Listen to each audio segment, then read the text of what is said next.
name is Juliana Schifferes. I'm the Digital Environmental Fellow at Global House and Education Project. Today we're going to view the Community Environmental Storage Project.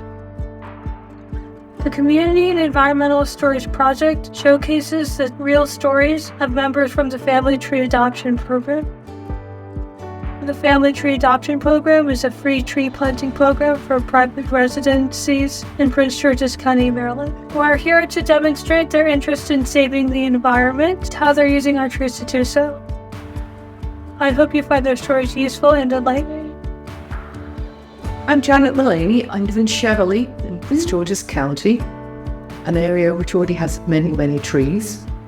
And I'm very keen on the idea of trees being planted and native species restored. My name is Vincent Klein. I recently moved here to Riverdale Park, only about a block away on Sheridan Street. And we have a backyard that is pretty open right at the moment before we do any plantings or anything. And a friend had mentioned that she had gotten trees planted in her yard through your organization, and here I am. I signed up for it and I'm thrilled to be a part of it. My name is Angie Porter. I live in Calvert Hills, which is just within walking distance up the trolley trail. I'm renovating a house there that was a student rental. And so we've been putting a lot of work into it. And we're actually doing the backyard now. So we're putting a patio in. So it will be time for landscaping, which is kind of like the last thing to do. I think I got an email, or maybe I might have heard about it from our town garden club. Oh, which garden club? Cheverly Garden Club. Oh, right. Is that kind of paintbrush? I don't know. It's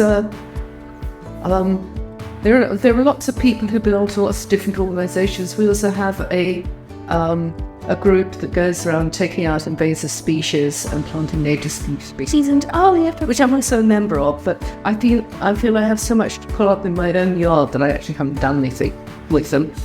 Heard of it before, and again, my friend Laurie had mentioned about the trees, so I did a little digging online just to see, and it's a great organization, and I'm proud to, I would be proud to be a part of it. So I hope that I can pay back the kindness that you've done by letting me have some trees. Yeah. I probably saw you either on Facebook or got an email because I'm on several programs through the city of College Park, and I would volunteer at Riversdale in their garden until I injured my shoulder last summer, and then I had rotator cuff surgery in November. So I'll be hopefully back in the garden this spring. I hope it helps it. I don't use pesticides or herbicides. I did use herbicides for a time on some very reluctant poison ivy, but I found that in fact it's easier to put some cardboard onto it. Yeah, I mean, a lot of the techniques I use are basically lazy techniques. Putting down the cardboard, putting down leaves, putting down straw, and everything rots down eventually. I don't travel a lot. We only have one car. I've always had gardens. My grandparents were farmers growing up. I always had access to like raw milk and things like that. So I've always kind of been crunchy granola. So definitely. I recycle. I'm aware of what I do and put out there. And like I said, we're going to be doing landscaping, and I intend to put a lot of native plants out. My wife and I try to be as cognizant of the environment as we can. We are pretty frugal about using resources. We recycle, reuse, compost, reuse whatever we possibly can, and we try to repurpose things and find, for instance, furniture, the cabinets, whatever, that we can repurpose rather than buying new things all the time. So we sort of have a sense of the environment. We try to pay attention to plantings, native plantings, local flora and fauna, so to speak, to keep things, similar to what's here, and not bring it in any things that could be considered invasive. We like to repurpose things. We find older things made better, the quality is made better. So, well, we feed birds. I grow vegetables in my front yard, which is my only sunny area, and that's sort of good because it makes me better at getting rid of weeds there than I have been. And I'm just interested in erosion in my yard too, because I am on a hill. It's not too bad, but I had this absolute brilliant idea. For instance, last year I had this one area of my yard where weed grass grows all the time, and I know that it's useless in the environment, because one time when it was about 2 feet tall, I went down and I found a little hollowed out space about so big, and that was where a mom deer had left its baby.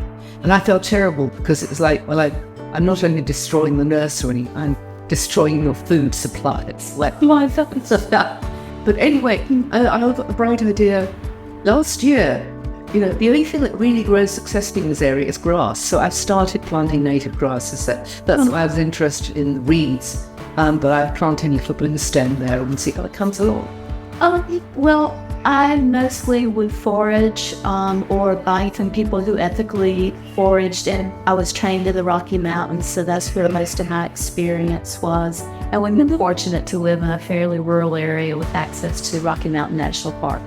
I am probably going to be losing a large white oak in our backyard, so I'm hoping to be planting some trees that maybe one day will replace that white oak. I'm trying to get back into volunteering. I ride my bike, I walk mostly.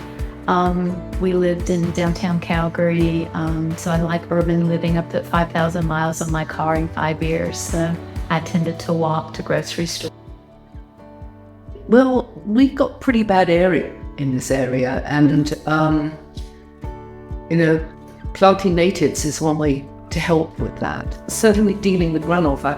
I don't, in my yard, have much of a problem with runoff. I mean, I don't get the basement filling up or anything, but there are other places in the town where it's a real serious issue. Like, for instance, a street next to mine has an underground stream. They built a road over it. Yeah, and guess what happens if you get an absolute deluge? It just is too much. Yeah, so the town spent some money fixing that. But we're going to see more of that, I think, as the weather becomes more extreme. Of course, it's really alarming. Well, in our neighborhood, especially, there are water issues and flooding downhill. So if we get a very heavy rain, people's basements will flood. And, it's not a rare occurrence. It's happened repeatedly, and people have had problems over the years, and it hasn't evidently been addressed sufficiently.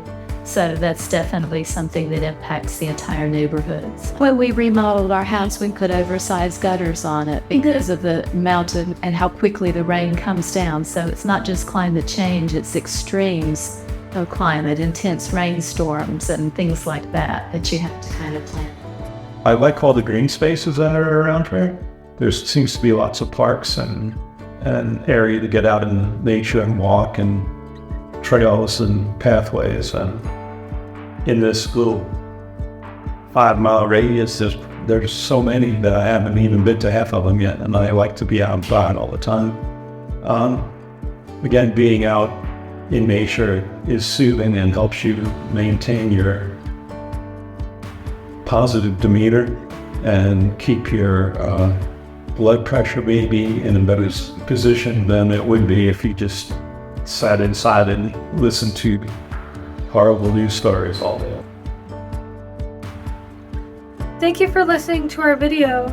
We hope you enjoyed it. We hope you had a chance to learn about the family tree adoption program and how you can use our trees to save the environment. We also hope you'll have a chance to follow us on our social media platforms and even connect directly by direct messaging us on Instagram.